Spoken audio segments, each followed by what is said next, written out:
I'd like to call to order the January 10th, 2023 regular meeting of the Everett Public School Board of Directors to order. We will start with the land acknowledgement. Tonight, our land acknowledgement will be read by Director Herman. We respectfully acknowledge that we are on the traditional lands of the Coast Salish, Snohomish, and Tulalip peoples. We express our deepest respect and gratitude to the ancestors of this land on whose shoulders we stand. In Everett Public Schools, we strive to create equitable outcomes and build a culture of inclusive belonging for all students, teachers, staff, and community. Thank you very much, Director Herman. Please stand and join me in the Pledge of Allegiance. I pledge allegiance to the flag of the United States of America and to the republic for which it stands, one nation, under God, indivisible, with liberty and justice for all.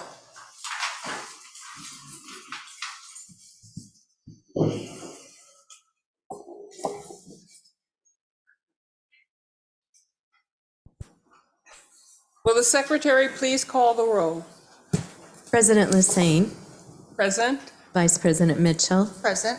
Director Herman. Present. Director Nichols. Present.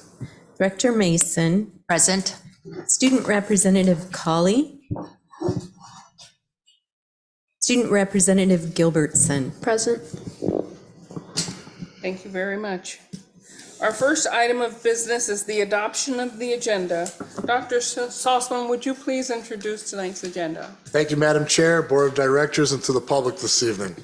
Tonight's agenda contains the following: the superintendent's report, a segment for board comments, a segment for public comments, segment for routine business, segment for strategic progress monitoring, segment for information discussion, segment for new business, segment for upcoming agenda items. Since publishing the agenda, the following changes were made to the agenda. Item 7.01, the superintendent's report. The presentation was added. Item 10.07, approval of the interlocal agreement with Edmonds College for the college and the high school program. Additional information was added. Thank you. Thank you very much, Dr. Salzman. Is there a motion for the adoption of the agenda? So moved. Is there a second? Second. It's been moved by Director Mason to accept and seconded by Director Mitchell to accept and adopt the agenda. Is there any discussion? Hearing none, we'll now proceed to the vote. All those in favor, please respond by saying aye. Aye. Those opposed, say no. The motion carries. The agenda is adopted. We'll now move to section 6.0, which is our recognition, which will be led by Ms. Reeves. Sorry, lots of stuff tonight. Thank you for the opportunity to come and share about board recognition. So by proclamation of the governor, January is School Board Recognition Month, and we are pleased to be able to thank you for all you do for us and also let other people share in that. So there's quite a few people here tonight to thank you. The first group that wanted to share with you was the Everett Association of Paraeducators, but they actually have their executive meeting tonight. So none of them could be here, so I'm going to read the statement that they sent for you. It's by Laura Rogers. It says, thank you for your willingness to always put students first. We recognize all of the time you dedicate to Everett Public Schools outside of the school board meetings, talking to teachers, parents, and community members, and advocating for our schools. Words cannot express our appreciation for who you are and what you do. Our district would not be the same without you. So I have some gifts from the paraeducators that I'm going to come up and give to you, and then we're just going to let other people come up right after me. We have Kay Fanton from the Everett Public Schools Foundation. Thank you, Kathy, and thank you for allowing me to come here tonight. Everett Public Schools is a major contributor to the growing success of our community. It educates our youngest citizens and ensures that they have the tools to succeed. Our schools are central to our community, the community's ongoing economic, social, and cultural vitality. the school board, you play a critical part in this. School Board Recognition Month, this is a great time for us to show our appreciation for the devotion that you give to our students and families and to our community. Our donors, our board of directors, and our team recognize the unique role you play in promoting and advocating for our students. We appreciate the countless hours of advocating for our schools. Being school board members is a challenging role. It's an important role to help lead our schools as they prepare our students to lead successful lives. Our community benefits every day for the work you do. Everett Public Schools Foundation is fortunate for the thoughtfulness and partnership that we have with you, our community members, and the board, and we wanted to appreciate you today and every day of the year for everything you do for our students. Kathy is delivering she's my Vanna, our little gift. Thank you. And next is Craig from PTA. Wow. I guess so.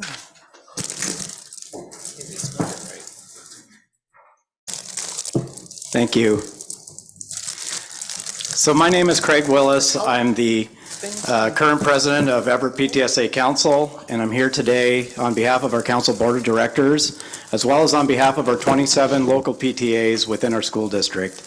Joining me today is our council treasurer, Mioke McGuire, who will be handing out some tokens of appreciation to our school board members. PTA's mission is to make every child's potential a reality by engaging and empowering families and communities to advocate for all children.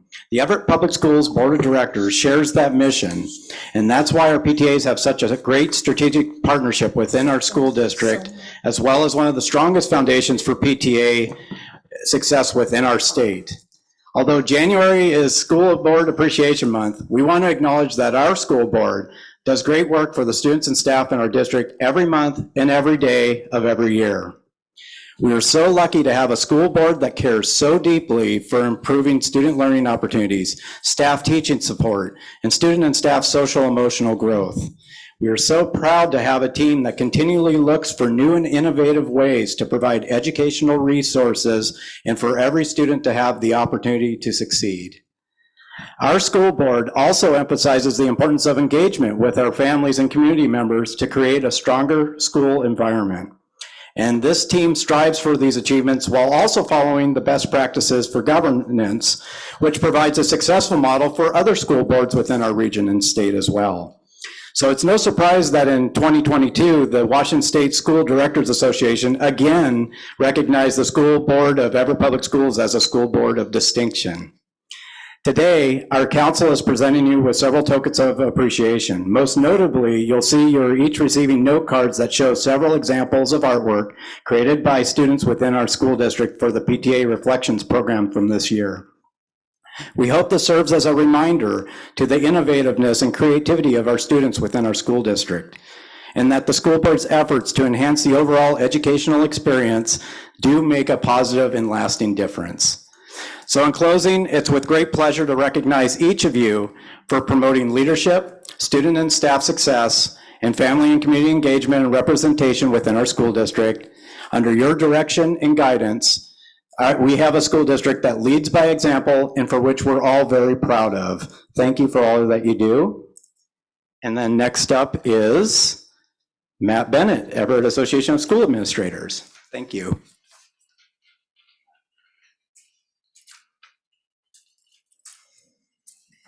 Good evening. My name is Kelly Bell, Subdirectora de Escuela Primaria Emerson. And I'm Matt Bennett, principal of Gateway Middle School, and together we are co-presidents of the Everett Association of School Administrators. We're here tonight on behalf of principals, assistant principals, and directors in our district.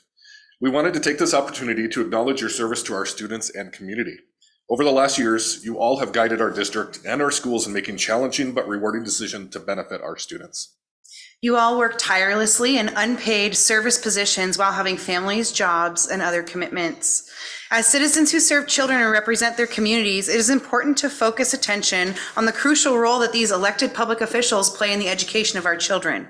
They make a difference for students. Their job is to establish a vision for the education program, design a structure to achieve that vision, assure schools are accountable to the community, and strongly advocate continuous improvement in student learning. That job entails an endless string of meetings and school functions to attend, reams of reports, agendas, proposals, and other information to read and study, and a host of difficult decisions to make.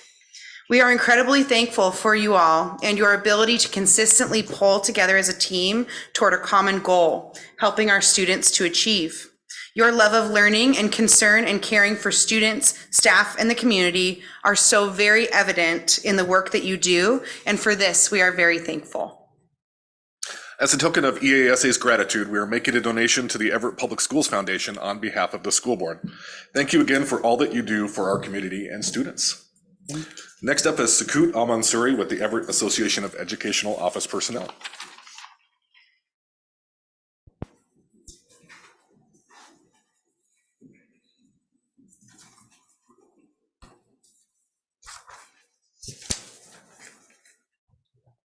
Hello, my name is Sakut Al-Mansuri. I'm the current president of the EAEOP Office Professionals Union, which currently consists of 152 members.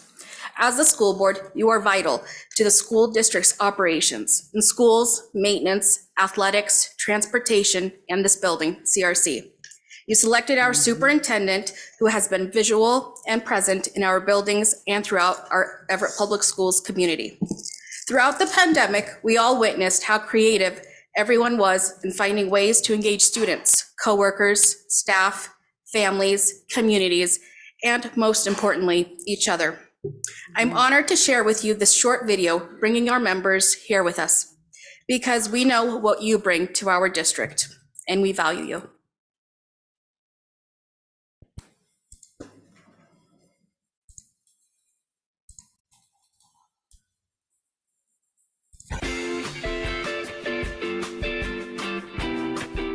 Good evening. I'd like to start out by saying thank you for your dedication to Everett Public Schools. Our district is the 13th largest district in the state, serving over 20,000 students and with currently over 2,500 employees. The roles that our office professionals play and the role that you play are essential and are critical.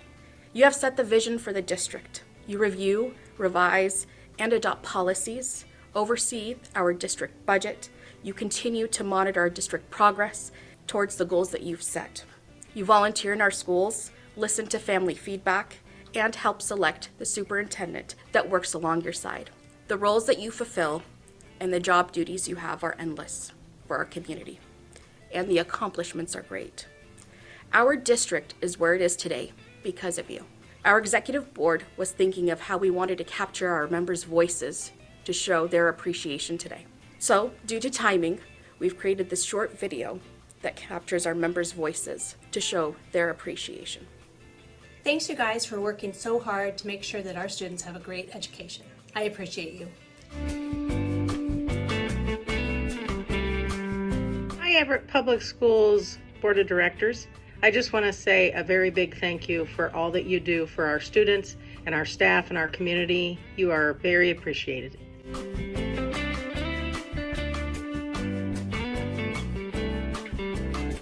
Thank you for your time and energy, and most of all, the effort you put into making things better for the students and the families here in Everett.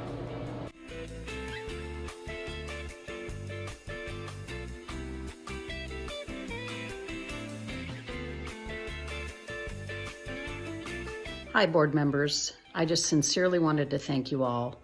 From a parent's perspective, I have 2 daughters who graduated from Everett High School.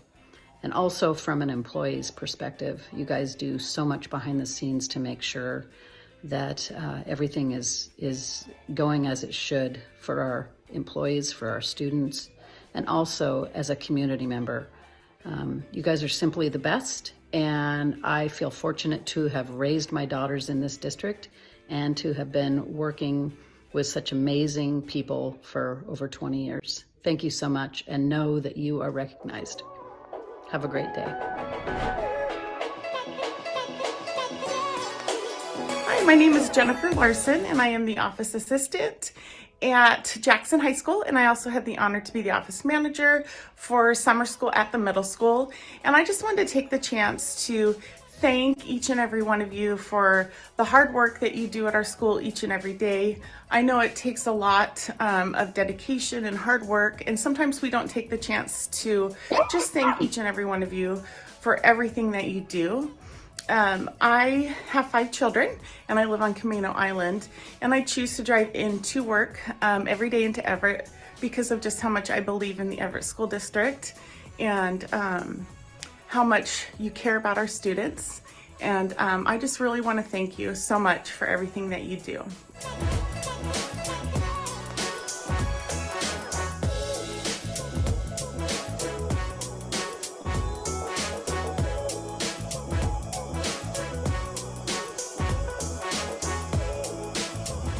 Hello.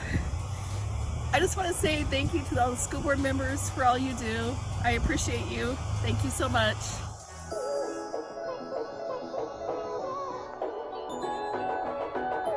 I just want to say how much I appreciate all you do. Thank you.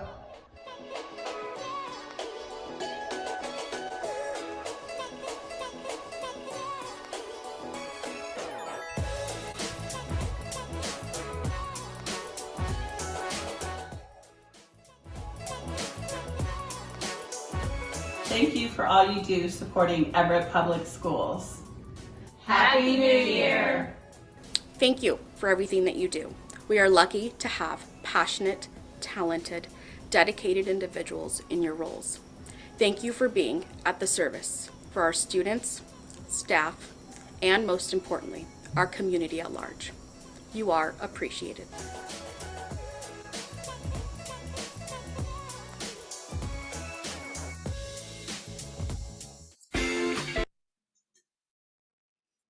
And up next is Jared Kink with the Everett Education Association.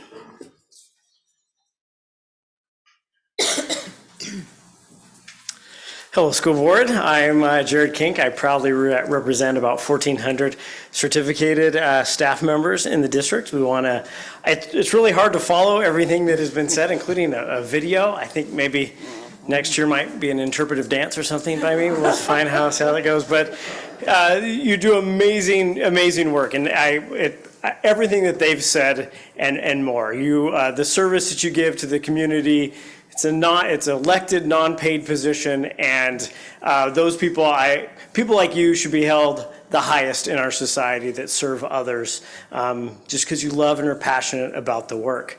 You set a wonderful tone all the way from the top throughout the district, from bus drivers to food service workers to paras to certificated staff. They're all administration.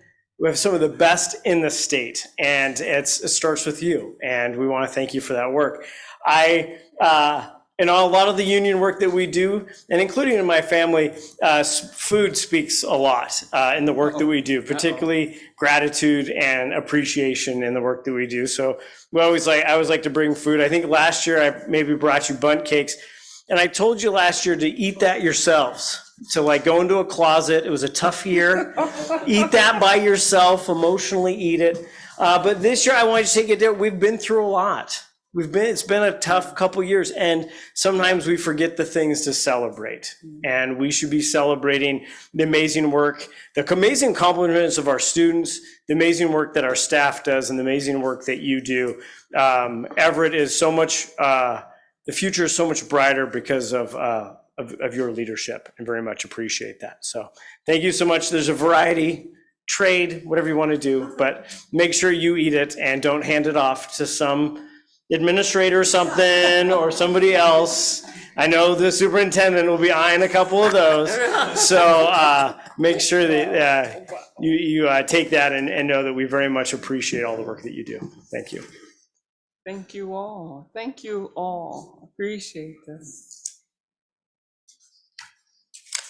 That's it? Oh, well, what we'd like to do is allow the board members to have an opportunity to talk. And what we would like to do is get a picture And you don't have to have everybody, but at least one person from each one who spoke to come up and take a picture. But first, let's allow our board members to speak. Anybody would like to go first?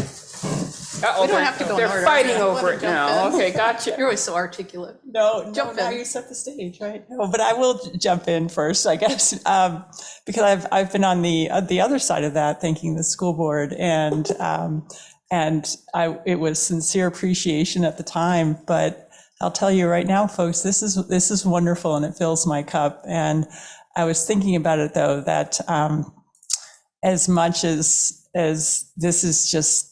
It really does. You guys always nail it, but I hope you know that the feeling is absolutely mutual, and how much that appreciation just goes right back. But tonight, I know we've got a lot of treats, and I just want to say thank you. I would also, of course, like to say thank you. And I read something today that really struck a chord with me, and it was about how our lives are so much about relationships and building those relationships. And I'm not one, I always feel awkward sitting up here listening to this, because it is all of you that and those relationships that we've built with you that help make the system so good and as great as it is. So I would like to say thank you, first of all, for the wonderful gifts and kind words tonight, but also thank you for your service. Anyone else would like to go? I'll just add, I won't repeat anything, that I concur with everything. I think I share this every year. I really do appreciate these cards, Craig, because they go all over the country. As you know, writing letters is something I still do to certain people, and so they do get to see this art. And I can say I haven't used all of them, so I grabbed a couple from the cupboard that I think were from 2017-18, but you know, it worked, and they went to Florida and Boston. So thank you for always giving those to us, and for all the treats, but most especially to the fact that I do support the foundation, the gift from the administrators to the foundation. Just that touches my heart, and the students will benefit and staff will benefit from that. But it is, you guys make it all of you and all the thousands of staff people that are behind you, you make this easy for us. So thank you. I'll just echo that, and thank you for coming out tonight and for your time. It really is a testament to our district and how much we work together, and I do appreciate that. I think they've pretty much covered it all, but I'm really appreciative to be up here. It's been a couple months, and that I got all this really nice stuff from you guys. Thank you so much. And I would like to just add too that we couldn't do this work without you guys. We stand because of what you do. You help us along this journey, and this journey would not take place if it hadn't been for you guys. It just wouldn't. We wouldn't be here because you do the heavy lift. We just kind of support your lift, and we try our best to do what we should be doing because of what you do.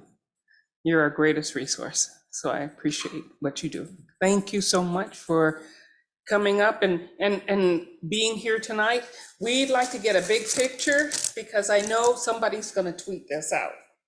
So can we get a picture of all of us up here? A big old tweet picture for some of you guys.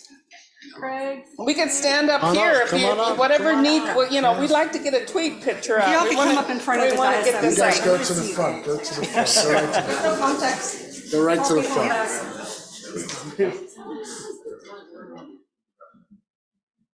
Ian, you need to be in it as Yeah, well. I'm coming.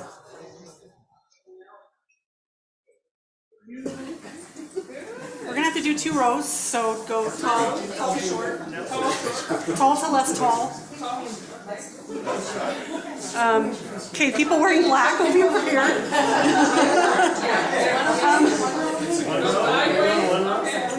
That's a little wide. Can we get a little Why some people in front? Some people up in front? There we go. Like, can the four of you come over here and just, Sakue, would you mind coming over too? No, I'm not. Oh, there, I got you all. Okay, ready? 1, 2, 3. And one more. Thanks, Brian. Okay. We're good. Thank you.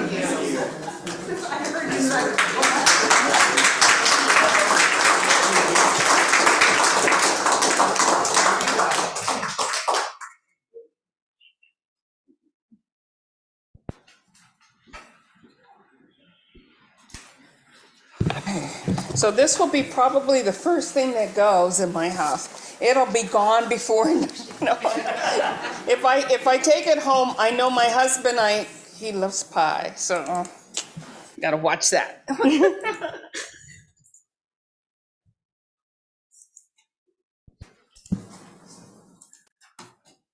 We will now move to section 7.0, which is the superintendent's report. Dr. Salzman, it's your game. Thank you, Captain. Madam Chair, Board of Directors, and the public this evening. First of all, welcome back, everybody, to 2023. I hope everybody had a wonderful winter break with family and friends. And it's just good to start 2023, and we're excited for the school year to have our second half of the year. I want to comment, we had some amazing, great speakers talking about our school board. You are amazing leaders. And this Appreciation Month should be appreciation every day for the great work that you all do for our students. You are devoted, you care, you listen, and you're a pulse of our community. And you are the best board I've ever worked with, and I can't thank you enough. And from my staff to you, we appreciate everything that you do every day for our youngsters. So thank you, and a well-deserved honor by our school board. Do you realize that we have finished our instructional reviews? Seemed like yesterday we began these. Each school has shared amazing presentations about their school. I really enjoyed visiting the classrooms and seeing kids engaged in learning. And thank you to the board that came to our instruction reviews and to our amazing staff, principals, and teachers that participated with us. They were exceptional. Temperance and Good Citizenship Day is observed on January 16th, the same day as the Reverend Martin Luther King Jr. Day. The day promotes civics education and peaceful citizen engagement. I have always found it fitting this day to be observed on or close to Martin Luther King Day. All schools will be closed to honor the great Martin Luther King Jr., and there'll be many events in our community. And we are very blessed to work in a community that honors the great Martin Luther King Jr. So thank you.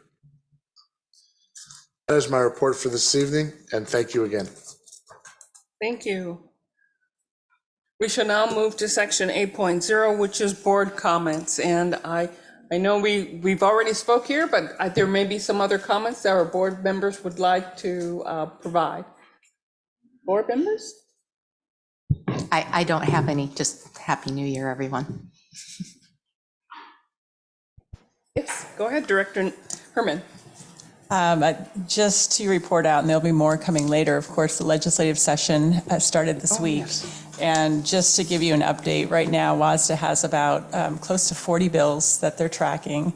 And I'll report back on them. They go from everything from moving the age of compulsory education down from 8 years to 6 years, a number of related to special education funding and safe, healthy, contemporary school buildings. So we'll see how those start shaping up, and we'll look for opportunities to advocate for those that are lined up with our legislative priorities. So more to come. More to come. Very well. Thank you. Director Mitchell. Yeah, thank you. I had just a handful of conversations with people in the community asking me my opinion of the proposed calendar. And most of it was positive, that they like the August start, that they like the February break, especially that we looked for clarity for childcare for families, and that's been confirmed. And then to Alice's question last time about students that work, one of my friends is a teacher in Monroe, but has students in our district, and she said that while a lot of the districts in the area have already moved to August or were thinking about moving to August, that for Monroe, because so many kids do work at the fair, she doesn't see her district changing that way. And so there are community members just like you concerned about that student work. So I just wanted to give you that feedback. But pretty much, I didn't hear anything negative. I did reassure the people I talked to that that's not something we vote on. It's part of the teacher's contract. It is just something, because it is such a big change, it was here for discussion and for us to review. But I thought that was it was, again, just a handful of people. We do vote on it. We vote on it, but it's consent agenda. It's like, I guess, thank you for correcting me, because it goes on the consent agenda is something we vote on. Thank you. I did misspeak, but just a few people. And that just that this month is just for school directors. We already said it, but it is something that it is because of all of you, and that this is really the best job that I think I do and the best work that I do. And it's just because of you. You all reflect well on us. And the fact that we get Board of Distinction year after year, it's because of the work you all do that make us look good. So thank you. And thank you for the correction of voting. Yeah, just briefly as a counter to that, I've had quite the opposite experience. I've heard a lot of people up in arms that have emailed me directly, including members of staff and faculty. So I'm really interested to see what our connections, what the community come up with, what those listening sessions, how they and how that balances out. And that's one of the things that I really like about being a school board member, is having that engagement and talking to people. So please, nothing set in stone yet. If you're listening to this and you have opinions that you have not expressed to us directly, please do so, or engage with one of our outreach sessions about it. Representative? I'd like to say that I got to be in a meeting during my champs today with Chad Golden over here, and he brought together some of the students at our school to review over the calendar and get our input, like actual input that wasn't just a survey. And I thought that was a great opportunity today. So yeah. Very much. Can you share some of the input that you heard? Yeah. A lot of students kind of liked the idea of, they didn't mind the idea of starting school, or like getting out of school earlier in June and starting in August, is what it seemed like. But something that was brought up was having mental health days for high schoolers, because that's a very big thing. Is like, there was one student, she'd brought up how sometimes it doesn't get excused if you take a mental health day, whereas like a sick day would get excused. And I understand that sometimes you just need a day. I've had some friends that have taken off days where they just need to catch up or just having a hard time. So yeah. Mm-hmm. Thank you. That's very informative. Thank you very much. Well, I just want to say Happy New Year to everybody, and let's make 2023 the most fabulous year we have ever had. That's all I have to say. Let's move on to section 9.0, which is public comments. We have one in person, and then we'll follow that through with those that are online. Okay. Our first speaker tonight is from the top 5, Miss Carissa Phillips and Shanti Johnson. They will be speaking about the top 5 PTA issues. Please step up to the lectern. You don't need to adjust the microphone there. And there are 3 bubbles on the top of the lectern. The green light will signify the start of your 3 minutes. The yellow, a second bubble, will signify you got a 30-second warning. And then when the red light comes on, that would be indicating that your time has expired. Good afternoon. I'm Clarissa Phillips, and I am the Advocacy Chair for the Everett PTSA Council. Our council represents 3,843 members in 27 local PTAs. Hi, Happy New Year, everyone. I am Shanti Johnson. I am the Advocacy Co-Chair for one of those local PTAs, Jackson High School PTA, and I represent 438 parents, staff, and student members of our PTA. The PTA has been advocating for the betterment of children for more than 125 years. We take that history and mission to heart for our families. Every 2 years, representatives from local PTAs across the state gather to determine which important issues will be prioritized in our legislative platform. Last October, we voted on which issues to support and which would be our top 5 for the 2023-2024 legislative sessions. We are here today to present to you the state's top 5 issues. We've already emailed you summary documents about each of these topics. The top 5 priority issues for Washington State PTA are addressing the student mental health crisis, addressing critical gaps in education funding, preventing and reducing gun violence and suicide, addressing funding, inclusion, and supports in special education, and building and maintaining safer school facilities. Just a quick note, the issue about building and maintaining safer school facilities, that was an issue that was submitted by Mill Creek PTA, so that's one that came right from our very area. We also want to mention that Washington State PTA has again voted to support efforts to mitigate the adverse impacts of climate change, something that we know Everett School District is working on, in part through its newly established Sustainability Advisory Committee. We've also sent you the summary document about this topic. Our legislative efforts are most effective when we combine them with policy and programming at the local level. We believe that when we approach these issues in Olympia by strengthening our laws, and here in our district by strengthening our school community, we can improve our students' lives. Our council and local PTAs will be supporting our state level activities to advocate for these important issues. We hope that you also will continue to support these efforts. We're grateful for our partnership with the district and look forward to continuing to work together to affect positive change for our students and their families. Thank you. Thank you very much for your comments. We appreciate it very much. Jared, we do have our online public speaker? Yes. Ms. Lynn Stevens is a Mill Creek Elementary parent. Jared, would you please promote Ms. Stevens to the panelists so they can join via Zoom?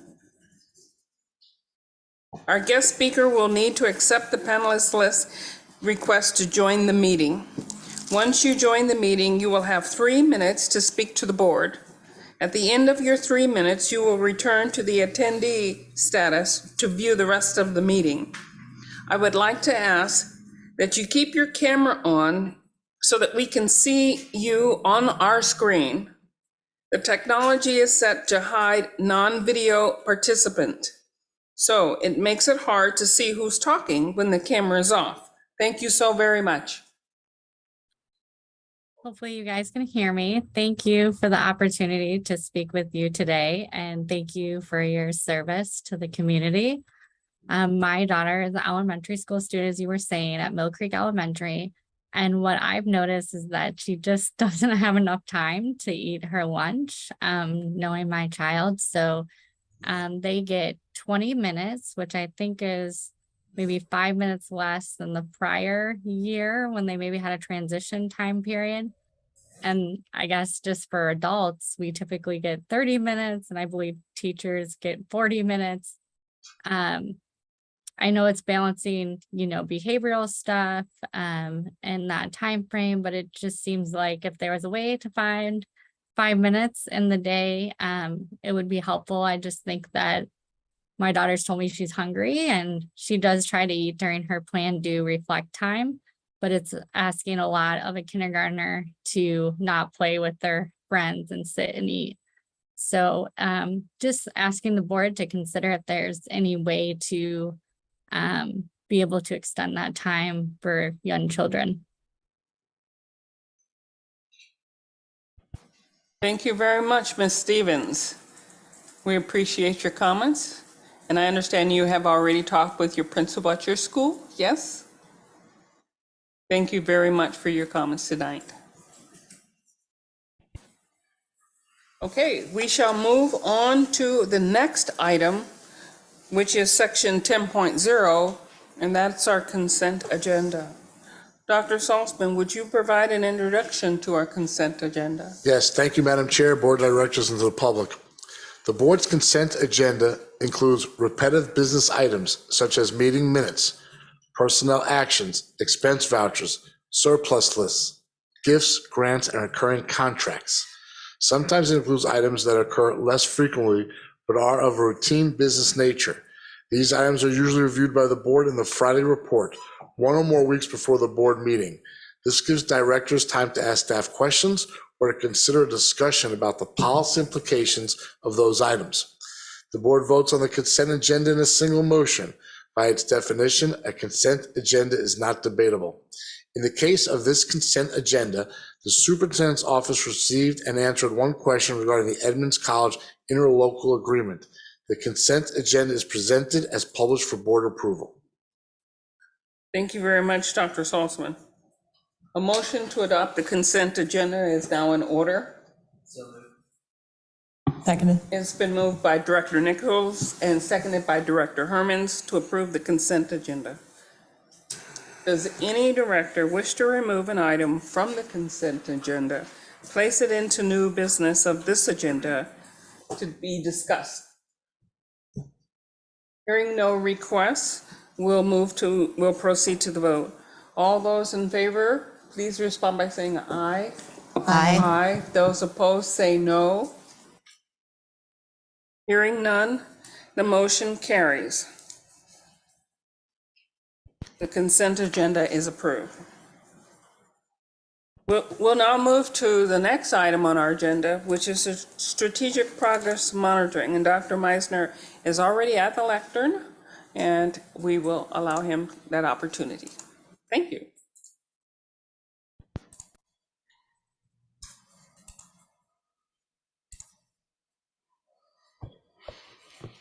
Okay, I'm very excited to present to you a preview of the upcoming 5 work study sessions that the board will engage with, all centered around our 5-year strategic plan. These sessions will start in January and conclude in May. We have 16 active initiatives that you will receive updates on. The next couple slides are just reminders of several of our anchors and artifacts that center the main focus and heart, if you will, of our strategic plan. So now we'll just preview a few of those. So the first one is that we want every student to feel inspired, to achieve, and to thrive. The next is our priority student outcomes. We want to make sure that our students are reading at 3rd grade. We want to make sure we are increasing science and math achievement. We want to reduce gaps and ensure students are prepared for college, career, and beyond. And we want to make sure we are engaging for wellness, safety, and engaging for students' safety and wellness. Additionally, our core values guide our design and how we go about implementing our plan with learning at the center. And that learning can describe student learning, adult learning, as well as organizational learning. The next 2 slides are a reminder of an artifact that is included on the board agenda item, which puts all of these pieces together. Working from the right, we have the list of all of our initiatives. The red initiatives are active initiatives, and these are the initiatives that you'll receive updates on in the coming work study sessions. Those initiatives work together towards our strategic objectives, and we have 6 strategic themes, and those then are a through line or a connected point to our priority student outcomes. So here's the second page of that document. And again, just a reference, this is included in the board agenda item for tonight. So what's coming up? So in January, soon, you're going to receive an update on 3 initiatives. The theme on this night will be around our instructional access work. So we have an instructional vision, and you'll hear our progress with that. You'll also hear how we're working to operationalize that vision with our schedules and our time.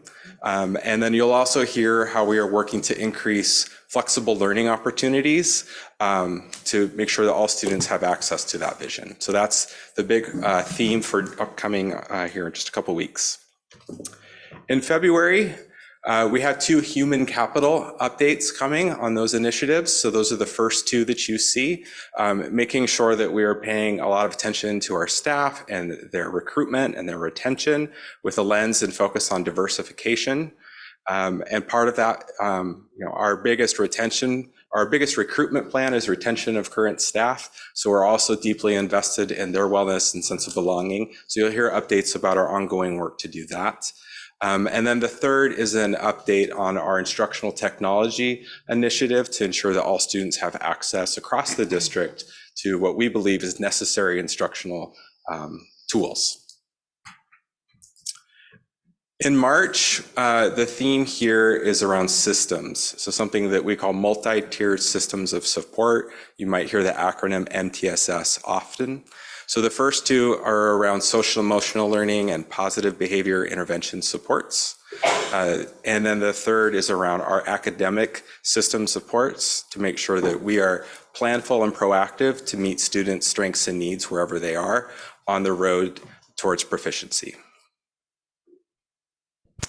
In April, I would summarize this theme as access to our instructional vision so that all students can be inspired, achieve, and thrive. This first one looks at our more diverse learners and how we can remove barriers. The second is a focus on early learning, as we know that early learning is a very high lever to ensure there's kindergarten readiness, which leads to our first priority student outcome of 3rd grade literacy. So you hear about our ongoing work for access to early learning. And you'll also hear about how we're doing ongoing work to look at our own grading and assessment practices to make sure that we are providing access along the way for students. Our final update will be early May. Here we have 4 initiative updates, but it will come in the shape of 2 because these are coupled together so closely. Okay. So the first 2 initiatives are really focused around our commitments for a culture of innovation and how our initiative is strengthening those practices across the system. And additionally, our final 2 initiative updates will be about community engagement, community partners, families. How are we engaging our stakeholders along the way, particularly with a lens towards more culturally responsive experiences for students and instruction. So we are very excited to share our progress with you on those initiatives. There will be a predictable routine for each of these updates, something that you've seen before, but to just quickly review. So the structure for each of these updates, you'll hear the big ideas, the overview. We'll get a little bit more detailed with the milestones and the timeline, and you'll hear about progress. We're certainly going to provide celebrations for the amazing work that people are doing along the way. And we'll also forecast our performance measures. The performance measures, again, will be primarily focused on their implementation. We will also provide challenges. So way back, I think it was August, we heard from you that you wanted us to be upfront with you with what those challenges are. So that is now included in our protocol.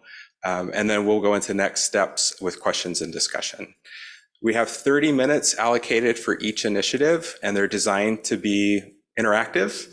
And so we'll have some interactive activities and design the session so there's opportunities for question and discussion with the board and staff. 2 of the questions that we have centered, and these come from the prior year again, that we will try to use throughout our sessions, is to have the board as a collective, but also with our staff, be thinking about how do these initiatives affect and impact our strategic objectives, and then our priority student outcomes. So we'll be really trying to work with you to be thinking about that through line towards impact. That concludes this preview. We are very excited, and I am here to answer any questions or receive any comments. Directors, do you have a question? I just have something funny to say, that there's an article in the Seattle Times on Sunday that the best job where the happiness is lumberjacks. If anybody else saw that, if you haven't, it also says being a teacher is one of the hardest jobs. And so if all the teachers want to become lumberjacks, I think I would support it. As I looked at that engagement thing. Gotcha. I could never be a lumberjack, but Right. Is that, but what it is it's, I think the teachers do this because they said it's about planting new trees because you're responsible for new generations. Teachers do that. Right. Nurturing what they have. Teachers do that. Being stewards. Teachers do that. And so I think that article Nice. about lumberjacks, I think we could transition it to teachers as well. Thank you, Director Mitchell. Any other comments? Not a question, but a comment. I'm really excited to take the deep dive into each of these areas. So, and I'll be curious what data there are to support each one. So thank you for this. I have not a comment on your presentation, but, and this may actually be better discussed at the end of our meeting here when we're talking about calendar, but we only have 4 work study sessions on our calendar currently, and we need 5. Actually, we need 6 because we're having a budget work study session as well, and then we'll need to look at that for next year as well. I just noticed, I have it in front of me for the discussion later, and I noticed that there's only 4 on our calendar, so we'll need to get that updated and approve the change in our calendar. Very well, very important. Thank you. Thank you. Are there any other questions or comments? I have a question. When I start looking at the strategic initiative updates, and we talked about challenges there, I know we also mentioned a stakeholder voice, i.e. student voice, teacher voice, parent voice. Right. Are we planning to include that as well when we hear the updates in each one of those segments there? Thank you, President Lassane. Yes, that was a priority that you all named, and we have engaged with sponsors and then initiative owners about our plan to engage stakeholders for each of these, and I'll help to make sure that those are provided in these updates. Appreciate that. Yeah, thank you so much. I didn't know how that would fit in because, but I know we mentioned that. We did. And so I didn't know if that was part of challenges or if that's next steps or what. So I asked the question. We will work it in for sure. Thank you so much. Thank you. Can I just add in that these are all public meetings as well. So if there's anyone that's interested in these topics, they're more than welcome to attend. Oh, most definitely. Yes. Okay. Are there any other comments? Student rep, did you have any comments? Nope. Thank you so much. Okay. Before we go on to section 12.0, we were thinking of a 5-minute break. Does the board feel we need to take a 5-minute break? No. Okay, we'll just move right along then. We'll move to section 12.0, which is our information discussion. And I see Dr. Scott is up to provide instructional review summary for 2022. I am indeed. Thank you so much. Whoops. I'm going to share my screen.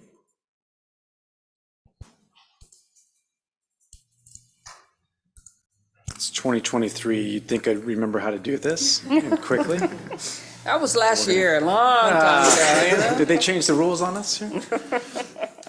Well, thank you, President Lassane, Board of Directors, and Dr. Salzman for the opportunity to provide an overview of our instructional review summary annually.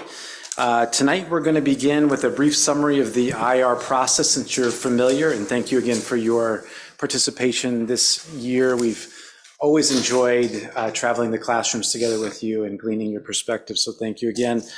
We're going to dive deeper into how the IR strengthens system-level work around our theory of action, which squarely puts the emphasis on high-quality instruction.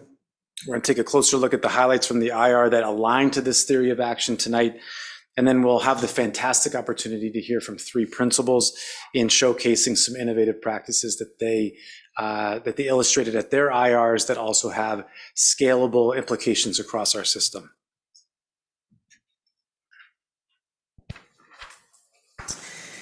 So in addition to strengthening and improving the instruction in our system, one of the most important connections we can make is right back to our strategic plan.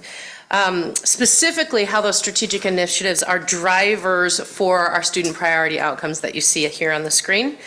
the data that we see in our instructional reviews, in both the principal's presentation as well as in the classroom walkthroughs, has significant connections to each of our strategic priority areas. And our strategic planning work actually complements the IR process. So the strategic plan and the school improvement plan and the IR action plan all nest together. So it's not 3 plans in isolation. It's actually helping us to coordinate and align our work in a much more intentional way. And of course, with the ends, of course, being increased student achievement.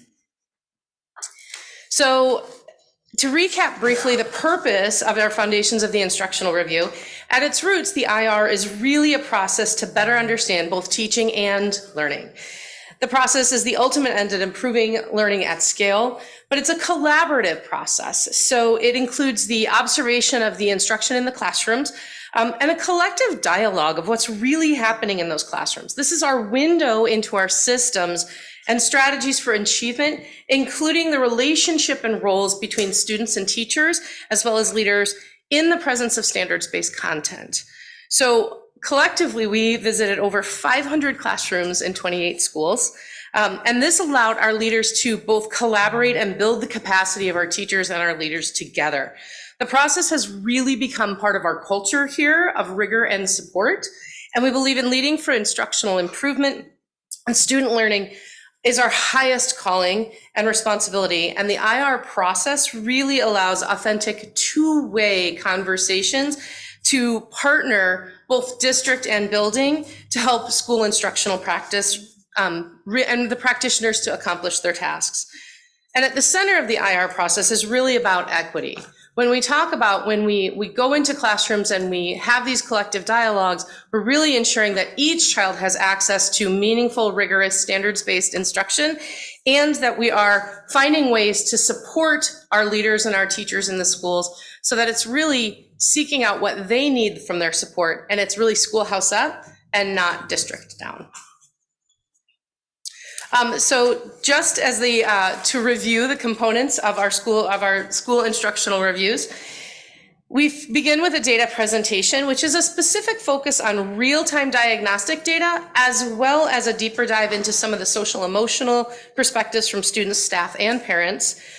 We engage in classroom learning walks. This is one of the richest sources of evidence of what's happening in our system and what's really the meaningful content and instruction happening for our students in those classrooms.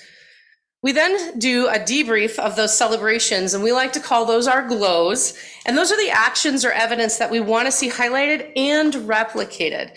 The glows are the systems and strategies that are aligned to what we know are high quality, relevant, engaging, and standards-based instruction. But we also debrief the glows, and often we look at those, debrief the grows. And those often are framed and scaffolded in a wondering. What's happening here? How can we dig deeper? How can we help to support what needs to maybe shift or change in the instruction in that system? So the school-based team then huddles briefly to unpack our feedback, and then they collaboratively develop at the beginning of their school instructional action plan. This provides the opportunity for schools to have real ownership to their next steps and can identify the supports that they need from the district level support system to continue to improve student achievement in their buildings.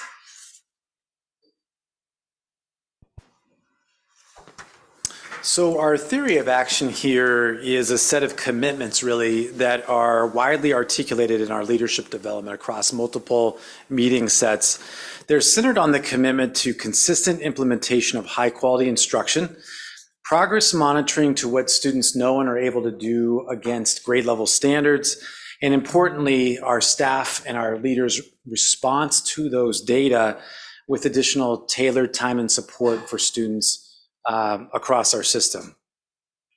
It's also while ensuring each student is learning in a socially and emotionally supportive environment as that firm foundation that we've learned about with our ruler framework.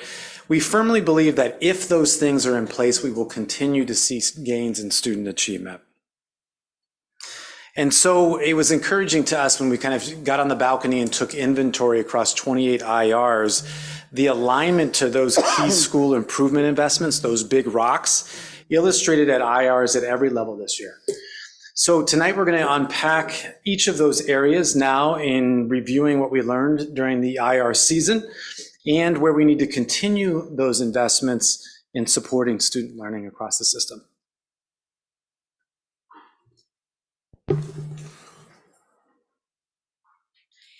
The first theme that was evident in the instructional reviews across the system was a focus on Tier 1 classroom-based instruction that is standards aligned and accessible for all students. The leadership and teaching teams at each school identified the needs to increase the use of effective strategies to close gaps, specifically to better meet the needs of students who are multi-language learners and those who receive special services. And across the district, school leaders are working with their teacher teams to ensure effective use of the adopted curricula and instructional tools to ensure increased student learning. I pulled examples, just 3 examples here to demonstrate that focus on Tier 1 instruction is consistent across all 3 regions and across all levels, elementary, middle, and high school. And you'll also see the connection to our priority student outcomes. So at Jackson High School, you can see a focus on closing the gap through the use of inclusive practices and focusing on engagement and in the learning outcomes, that there is that connection between what they're doing in the classroom and those learning outcomes. At North Middle School, one of the 3 big rocks is ensuring instruction is aligned to grade level standards, using the adopted curriculum, and another of their 3 big rocks is focused on using effective instructional strategies to increase engagement and access for all students. And finally, at Jackson Elementary, one of their areas of focus includes strengthening student-centered math instruction, including the instructional model that is embedded in the adopted illustrative math curriculum, and also strengthening student discourse. So these exemplify the focus across our system on effective Tier 1 instruction, one of our big pieces of that, of our theory of action.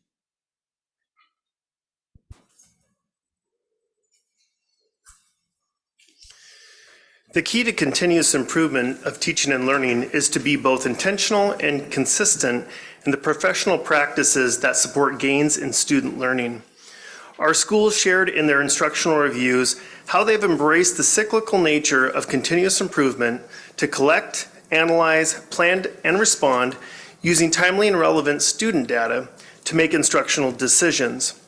Schools this year have set plans to maximize the 3 necessary components for success in this collaborative work: the frequency of time that teams are working together, the specificity of the work they engage in, and the quality of the data they collect to monitor student progress. In the instructional reviews, schools highlighted their practices to monitor the progress of student learning and strategically respond to student learning needs.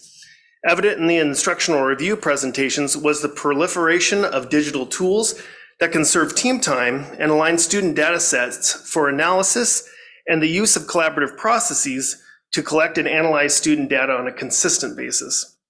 So what does this work really look like? In the photo at the top of the slide is a grade level team at Mill Creek Elementary working with their administrators and instructional coaches to analyze and respond to patterns in their iReady lessons and diagnostic data. In the picture at the bottom of the slide is a team at Whittier Elementary using multiple data sources from iReady and Performance Matters to identify students needing more support to meet learning proficiency. As we head towards second semester and review mid-year data in teams, schools will continue to make data-informed decisions that foster academic achievement using our continuous improvement process.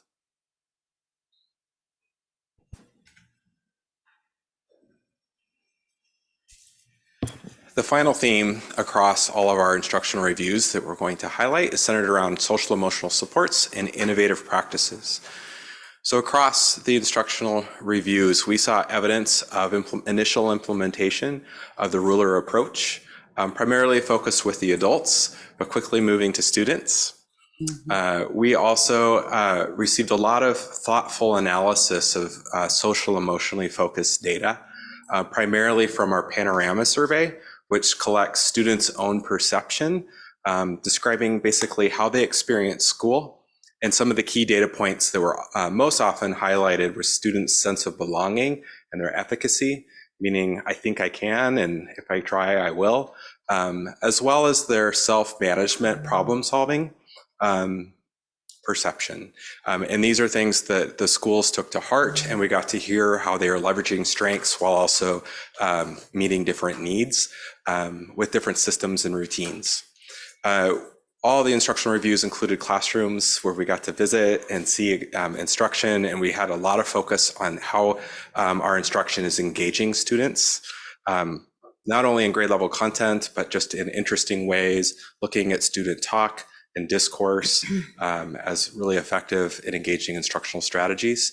And we also heard a lot about how schools are developing and fine-tuning their systems to support academic and the social emotional supports. In our next section, we want to highlight some of the innovative practices. Kathy Woods mentioned several examples across our system around Tier 1, and we have 3 principals to share with you. Spotlights are on their own practices. I will allow them to do more of the explaining, but we have Principal Jacob Ellsworth from Hawthorne. He's going to talk about a routine of embedded professional learning centered around math instruction. We have Principal Tony Wentworth from Whittier. He's going to talk about some peer-based structures of learning centered around math. And we also have Principal Monique Bean here to talk about how they are using existing time and resources to increase the frequency and impact of teacher teams for more responsive support. So to kick that off, I would like to invite Principal Ellsworth to come on up.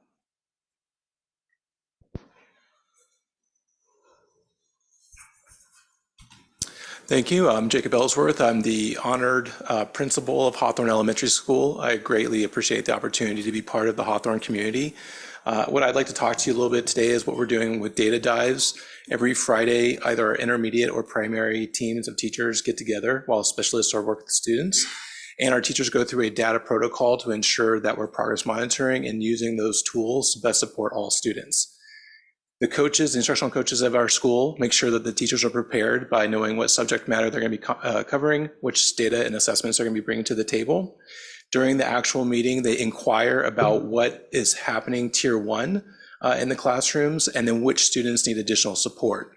And really, when we walk away, we want to act by making changes to our instruction in the classroom for all students, and then also targeting and providing interventions for specific students that next week or the next couple of weeks.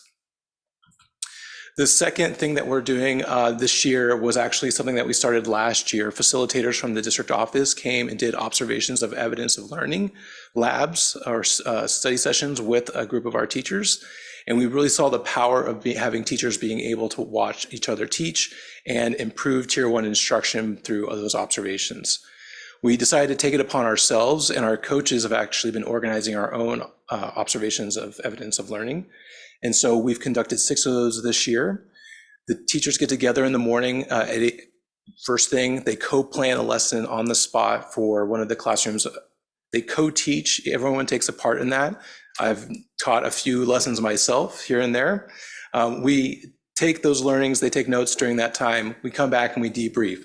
And really what we want them to do is figure out what worked, what could be improved, and then take that back to their teams so that they can implement it across their grade levels. And so this year we've been able to look at mathematical discourse.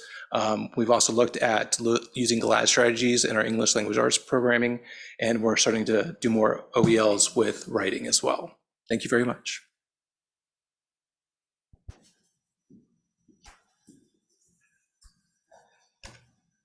Well, good evening. I'm Tony Wentworth, principal of Whittier Elementary School, and I am highlighting Whittier's junior math coach program. And this is a student leader job for our 3rd through 5th grade students. The idea of this program came about from student leader positions that we've had in the past. In past years prior to COVID, we had probably 100 or more student leader jobs. And within those jobs, there were student leader jobs that led to intervention support in reading and math. But this was an idea that was more specific to math, and it was based on our performance, which in math traditionally had been lower than reading. And so coming out of COVID, identifying the resources that we had, we felt like we needed more. Well, we didn't feel that, we knew we needed more. So my math coach, Allison Ballard, had an idea of what about using students to help some of our younger students, and we could build them up over time. And so with that, it started last year. By mid-year, we launched it, and then at the end of last year, we had about 20 coaches, junior math coaches. This year, we're up to 30 junior math coaches. And the key is that it's aligned specifically to our instructional schedule, very detailed because of the need at specific points in the day when math instruction takes place to know exactly the student schedules and when we can pull them out, or essentially they are giving up something, which is their recess, to be able to go in and work with students. And it's push-in support or pull-out support.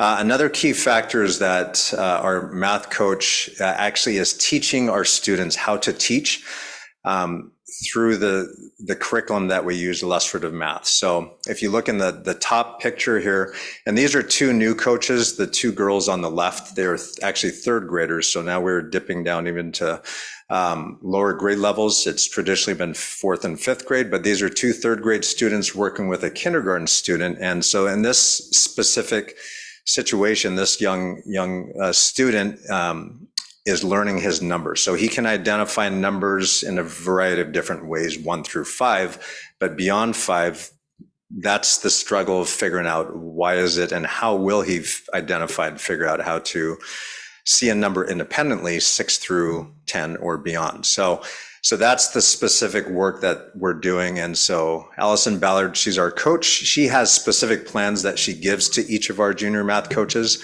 And so there are files in which they take in working with the students with specific assignments. So that data goes back to the teachers and to our math coach to analyze what is working, what's not working as an intervention. And so the commitment is huge for the students. And so I really want to point that out because they're giving up a lot of recess time. They're giving up their time to give to our students. And the impact is huge. And so this is a great, these images are representation of your kindergarten, first grade, second grade. We do have some fifth graders going in and supporting third grade students as well. So it's very flexible based on the needs of what our kids need in improving their math skills and closing the gaps. But I am proud of the students because of what they're committed to. And the reality is the impact is huge because yes, it is academic, but it's relational because the relationships they build with the younger students are huge. And it empowers the leadership of our students. And so we hope that even the young students, as they experience the support from our older students, that we believe that maybe as they become older students, they're going to want to do the same and pay it back, pay it forward for everyone in our schools. So ultimately, this is really strengthening the school culture, the learning mindset of everybody, the learning culture at Whittier, and it makes us stronger and ultimately improving student achievement. Thank you.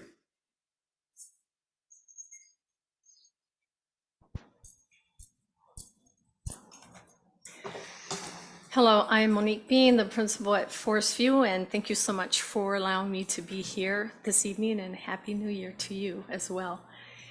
So I just want to talk about the systems that we have been placing at Forest View.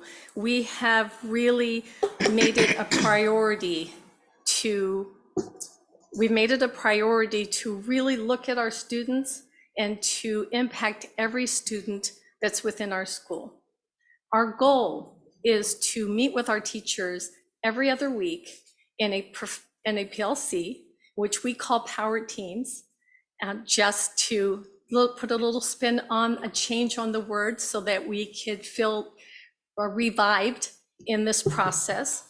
And what we want to do in this, our goal is to look at Common Core standards as our guide. We want to look at assessments as our measure. And what our plan is and what we are currently doing is taking all that data, planning with our teachers to impact student growth. And we started off doing this by really looking at the systems that we had. We had to create systems that really aligned. So we have our master schedule, which is our block schedule. We have our pair schedule, which allows us to push in within the pairs support to support students who are struggling.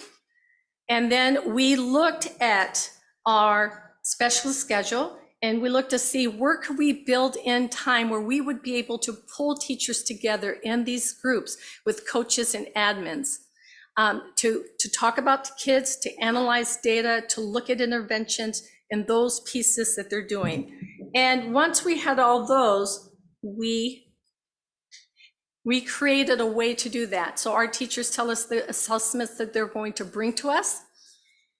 We talk about that priority standard that they're looking at.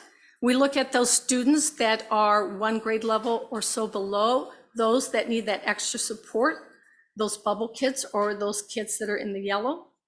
We look at the assessment that is going to be discussed and how those students performed on that assessment. We looked at those next steps and what is the plan of the teacher to address the gaps that they have seen, the skill that the student has not met.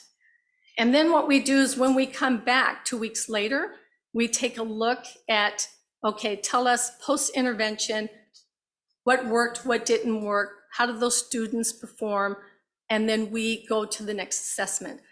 One of the things that we have found that we really need to strengthen our tier 1 and tier 2 instruction that is being provided to students. And this allows us, and we also need to look at those students that are not gaining it and how can our coaches can go in, our pairs can go in and support those students. What can we do sitting in the back when we want to see what can we do to help those students?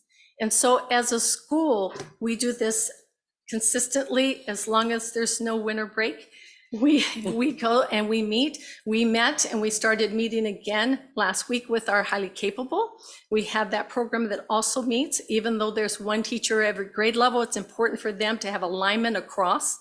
And then we were back in kindergarten yesterday and second grade today. We stopped today and we said, okay, let's regroup. When our data days, we talked about our students in the red. Those students have significant gaps. Tell us about that. Where are they at this point? We want to stop and just talk about them, and then we pick up again with our process. So we are constantly looking at kids, looking at data, reassessing, providing the supports that our students need. We want them to grow. We want them to be successful. We want them to be prepared to move on. Thank you. Thank you to all three of our colleagues for sharing this evening. So sort of as a bookend to this presentation, what we'd like to highlight are the takeaways or the applications behind the IR season. It's really about anchoring and kind of circling back to our strategic plan work, specifically in initiatives that we'll hear about, you'll hear about, we'll engage in the initiatives that Dr. Meisner had described briefly tonight. Some of those highlights here are supporting clear and vertically aligned and culturally responsive instructional models and practices, strengthening professional learning communities, particularly growing our responsiveness to that formative and summative assessment data, and ensuring social emotional foundation is central to every single learning space in our system. So we consider to see these things to be drivers designed to sustain the continuous improvement work to support student learning K-12. And now we welcome your comments and questions, and thank you very much for the opportunity. Correct, there's this opportunity to ask questions or discuss. Who would like to start? I had a question, I guess. Yes, go right ahead, Director Mason. Thank you very much for the presentation, and especially the three principals who have chosen to stay and help us better understand what this looks like. Really appreciate the sort of specifics of the school environment. My question is a little bit around been attending instructional reviews and state of school reviews for a lot of years. And first of all, I love it because it is an opportunity for a director to actually see what happens inside of a school, which we just don't get very often. So it's very informative in terms of helping us better understand as those type of decisions come up. But we go in, it's the instructional review, we get the chance to walk around and visit classrooms, which is great, and see the learning in action, see the instruction in action, but it's kind of a point in time, and you kind of can't help wonder, they know we're coming. So it hopefully is probably their best day in that classroom, or one of their very good days. A lot of the presentation is focused around student monitoring. How do we strengthen PLCs and monitor ongoing progress of instructional practices and teacher capacity? How does that happen? Because once I leave that day, I never see that beyond that. And I'm just kind of curious what that process looks like. Yeah, I think the central part of that process is around, you can think about it in a couple of different ways. One is the TPEP process, the teacher principal evaluation. Let's talk about the teacher evaluation part and measuring instruction as we see it and observe it in real time through the lens of the Danielson framework, which you're familiar with, which really qualifies and illustrates what proficient and distinguished level instruction looks like. And so it's been I think revolutionary is probably not too dramatic of a term to really do justice to a very complex profession. And the magic is really in those informal pop-ins that a principal does every single day, 4 or 5 times a day for a specific period of time, looking at things that we all look at the IR, things like student engagement, student to student discourse, the rigor, the level of rigor on questioning. So those things are all embedded in the rubric. And so it doesn't always have to come back to a formal evaluation, but there is that sort of that third body of understanding of what we're looking for and what we're aspiring to, and how each teacher and each principal is using their professional dialogue to grow those practices. Thank you. I first want to appreciate what's happening at your school, Tony, for the math coaches, and I really hope it really could be replicated at every one of our schools. So, because it just sounds so exciting, because the kids for years have been reading coaches or reading partners, and I met a young man over the holidays that goes to Monroe, and he's so excited now that he's a 3rd grader and maybe he can be a reading coach. And so it is just what could his opportunity be for a math coach at Monroe. And so it's just that when great things happen, how can they be replicated?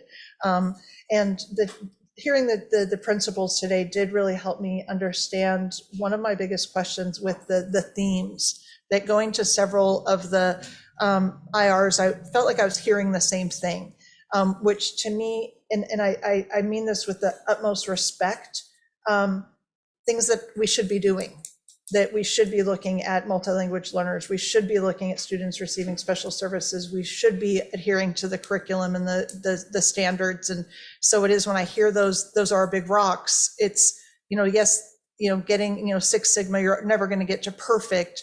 But the stories today, I think, help with those big rocks. And so it's like, to me, at the end of that IR, it's yes, the big rock, but our big rock really is the 15 kids that aren't meeting standard in 1st grade or whatever.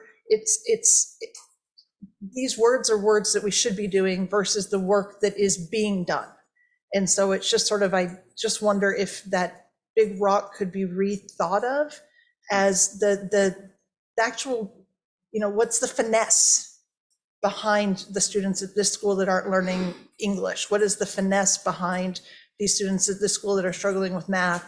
Because every school has a different, tier 1 with that purpose, that reason. And so I don't know if I'm being clear, but it just feels the stories tonight, I think are so much more powerful than, I'm just looking at slide 8 and 9. It just looked like words on a page. We're going to do better at teaching our kids. How are we going to do better? We're going to have student math coaches. How are we going to do better? We're going to take time out of the day to talk to each other. I guess that's what's, it's, you know, I'm rambling now because I'm just having difficulty aligning what we heard from principals with the words on the slide. They just said what the big rocks were. So it's just sort of, you know, it's, I just hear those big rocks is what we should be doing. And that just, it's, I know that's not a polite thing to say, but. It's a validation of the work. And I think it gets back to Director Mason's question about PLCs as well. And that's another sort of point of magic, so to speak. When teachers get together peer-to-peer and look at the data that is really the real-time result of what we would hope and consider to be high-quality Tier 1 instruction, and sort of those real-time results driving adjustments to instruction the very next day or the very next hour, as it were. So that's, I think Monique mentioned that as well, and power team time, really drawing out those best practices, and that is a huge part of what makes a high-performing professional learning community. Yeah. And I think to me that being at the IRs, I wasn't able to go to a lot this past fall, but it was the same thing again. But if it is time, the big rock is finding that time to bring the teachers together. You know, maybe the big rock is finding an innovative way to help our math problems. And so it is like, you know, getting that big rock is something that is something you could overcome. And I don't know, Dr. Salzman, if you even understand what I'm saying, but it's just sort of, I like what you just said versus what I read here. I guess that's what I'm saying. Well, thank you, as I rambled.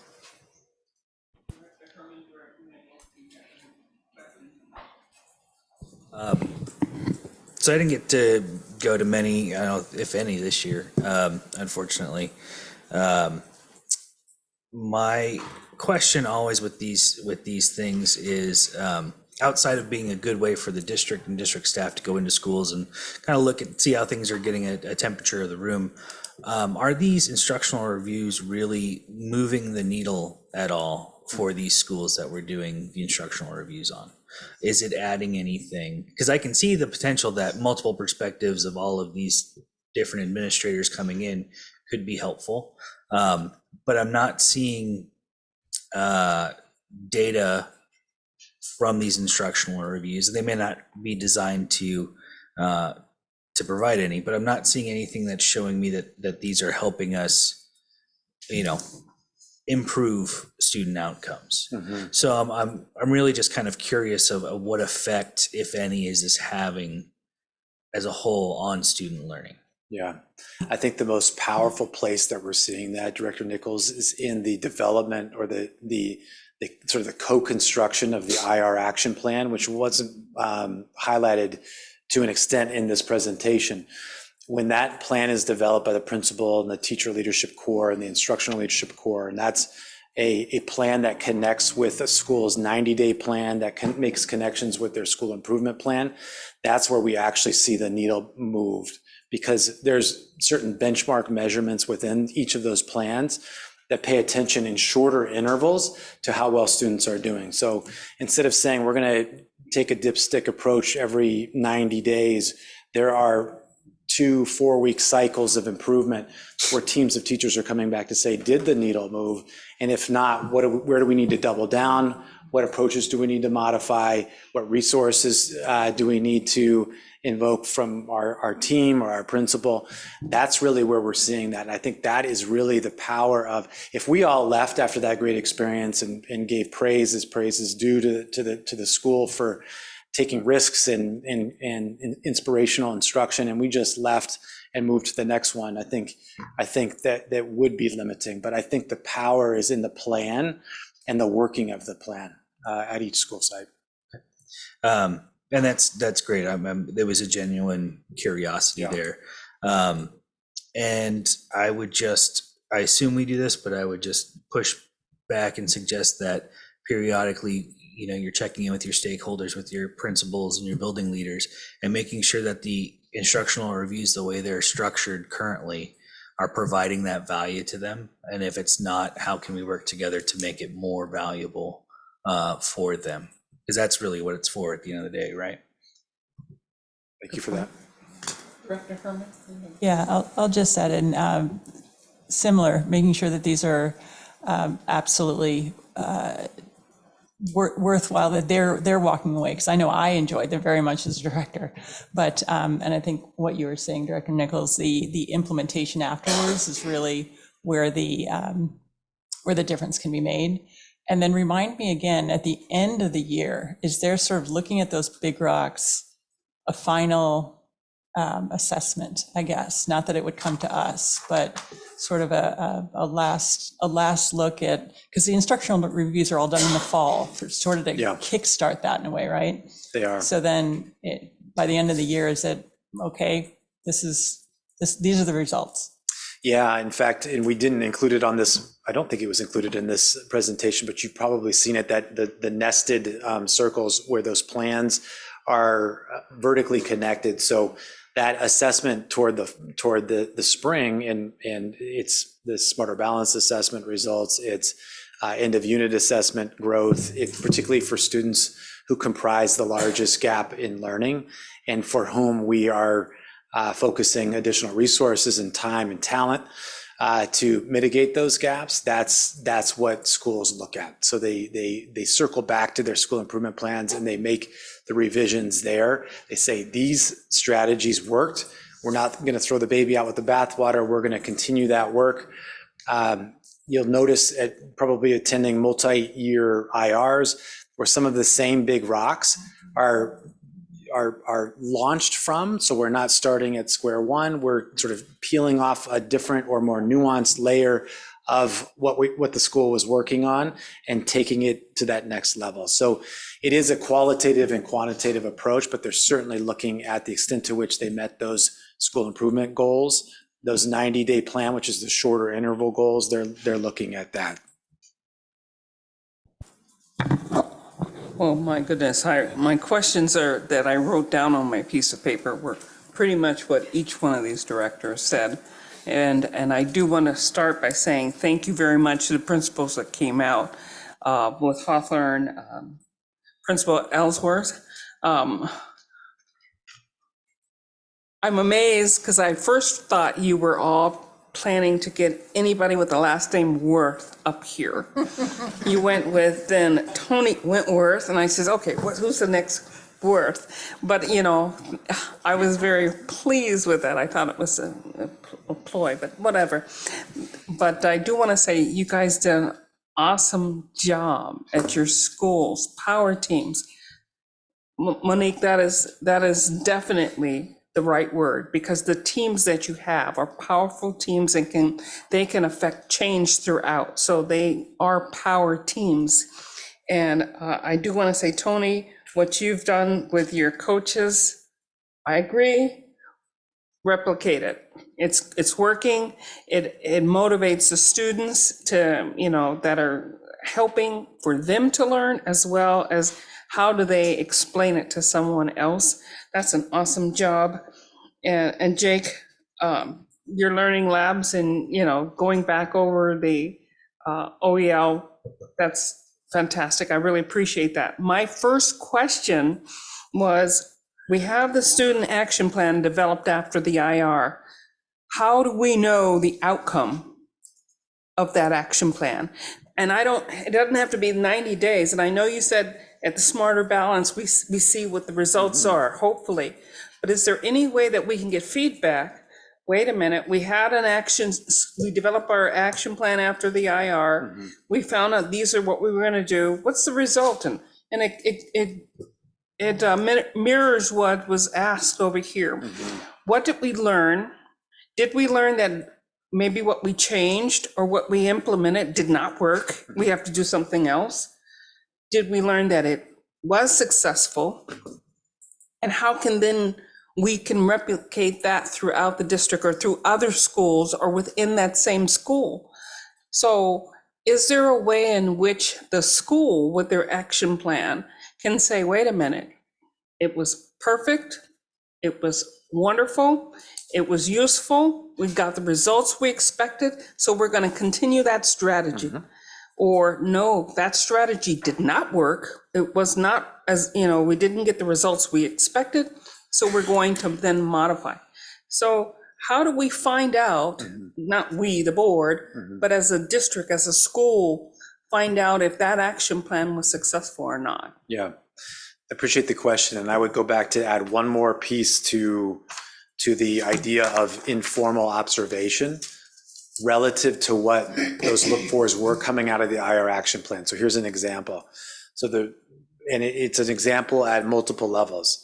So the regional office, myself, Dr. Bowden, we have similar look-fors when we go in and do instructional walks, paralleling what principals are looking for. And most of those 14, 15 indicators, many tie into those big rocks that are connected to what schools want to get better at. And so when you think about how many data points that is, hundreds of observations, and you collate that. So at our level, when we talk about systems level support around student-to-student dialogue or engaging instruction, or really leveraging the math curriculum in a different way, taking end-of-unit assessments and moving forward in modifying our instruction relative to the results. All of those things are action-oriented steps that we take. Same thing with principals. So that same parallel process that principals take in their walkthrough tools to say, in a transparent way, these are things that when we rolled out collectively our IR action plan, these are the things that we said we wanted to get better at, because we believe that those were the highest leverage things that we could do to move student achievement forward. And therefore, myself as a principal, myself as a third grade lead, our instructional leadership team are all rallying around those things that we're really good at, do more of. The things that are showing up in high incident, almost all the time we're seeing X, but 30% of the time we're seeing student engagement, 40% of the time. You can disaggregate that by grade level to give really tailored feedback to teams. And that's the second part of the question, is that within the PLCs, they are working more, what we call organically, relative to the grade level content, what their students are demonstrating, and making those real-time adjustments. So those are the two areas that are most actionable that we see across the system.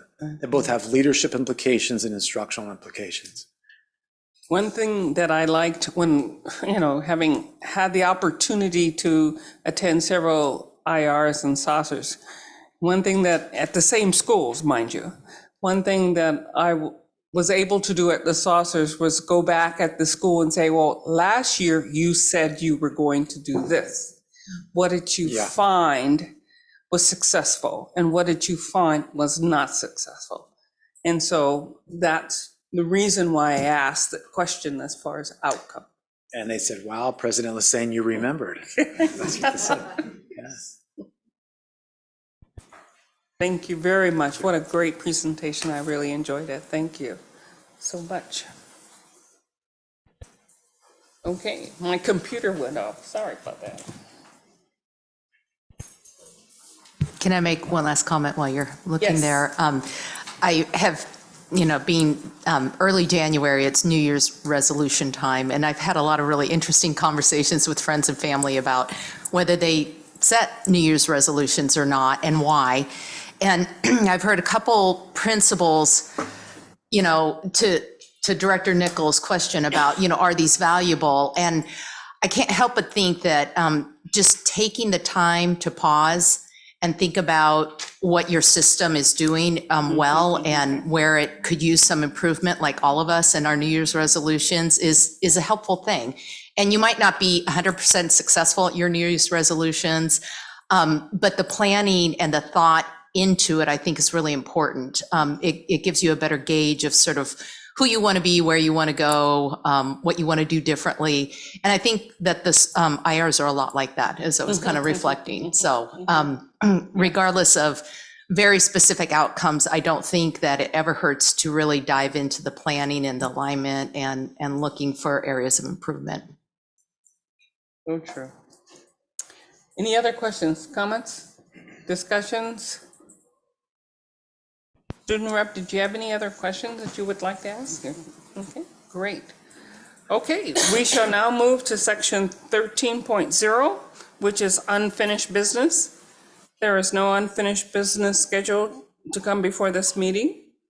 So we'll now move to section 14.0, which is new business. And our new business is the presentation of the Schedule 1400S meeting schedule, proposed new calendar, first reading. Thank you, Madam Chair, Board of Directors, and the public. You will see tonight the proposed regular meeting schedule for the 2023-24 school year.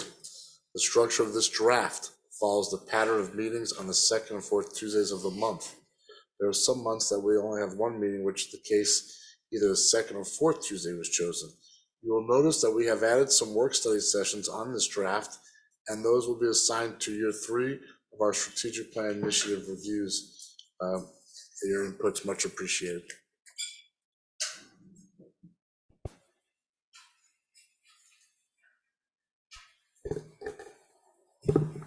Can I make a comment? Yes. Or some questions here? Yes, I do have a question too. Go right ahead.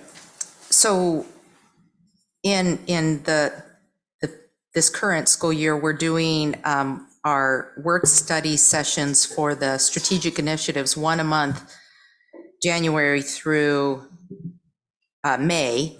But in the following year, we're doing 2 in April, which is also a full week of vacation. And so it does actually have 5 Tuesdays, though, I noticed. But why are we not doing the 5th study session on the 7th of May in that month rather than 2 in April? Staff? Advisor, you want to go over that?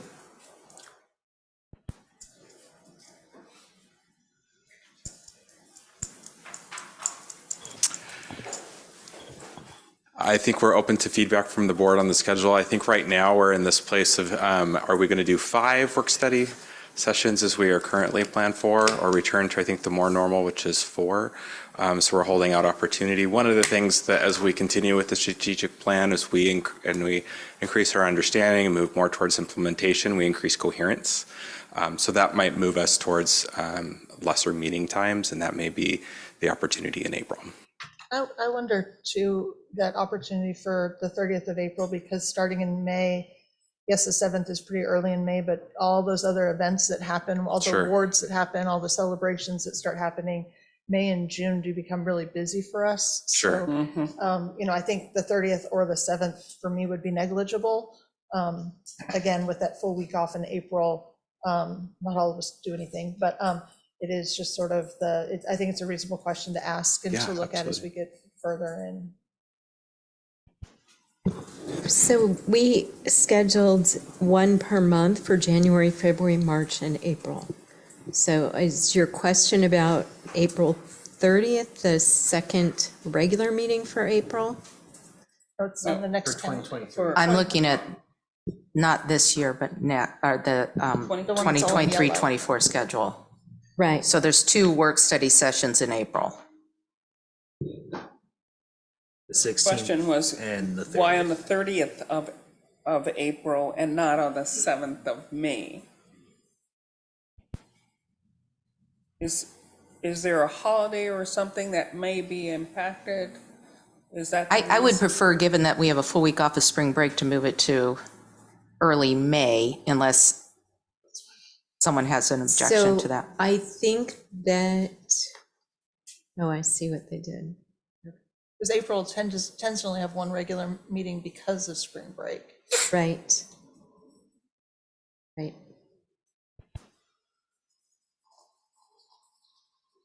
Okay, so. Can we have this discussion and a question answered and then placed on the consent agenda, provided in the Friday report, and then placed on the consent agenda for second reading? Yeah.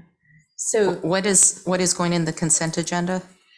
So how about April 16th is a work study and April 23rd is the regular meeting, and then the next work study would be May 7th?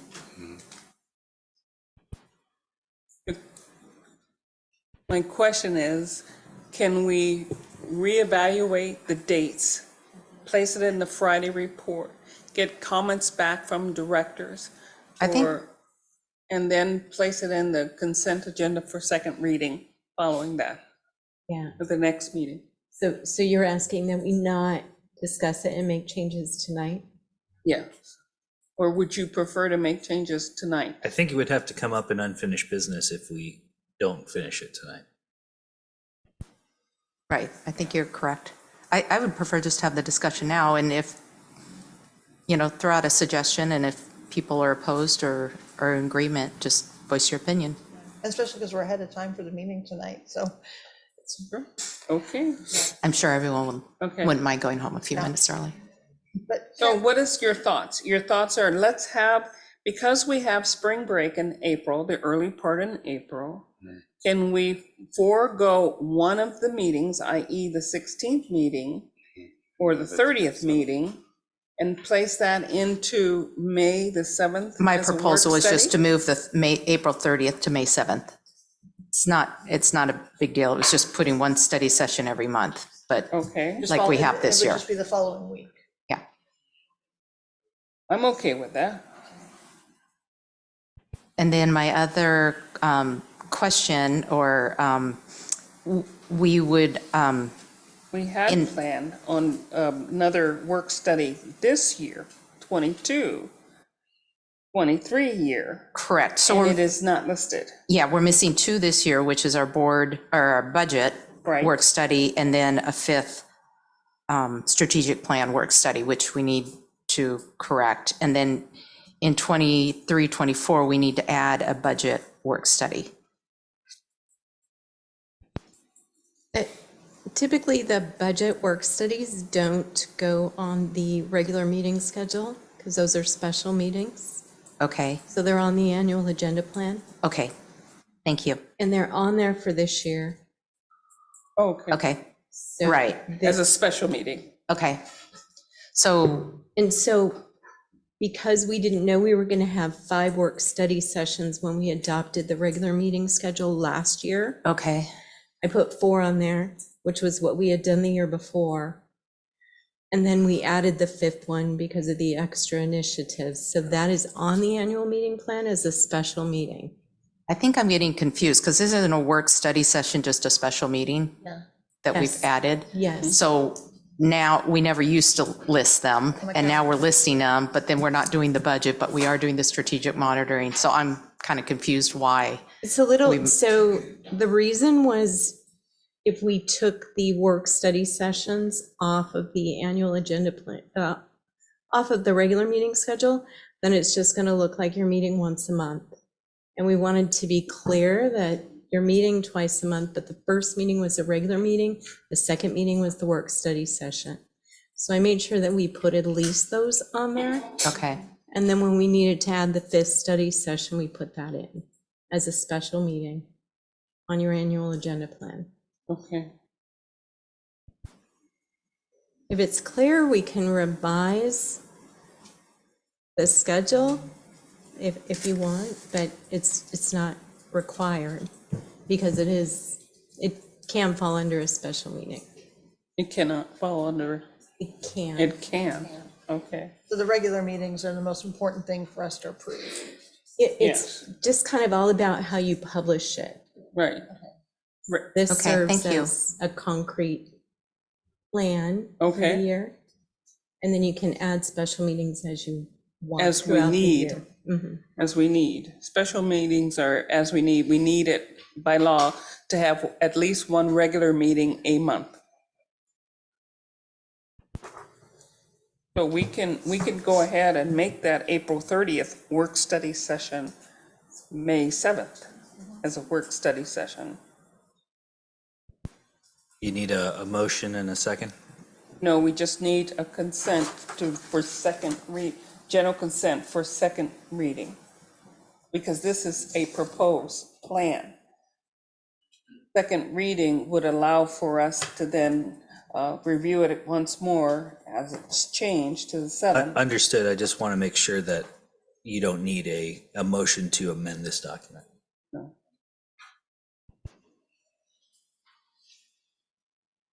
Okay, can we move this to second reading?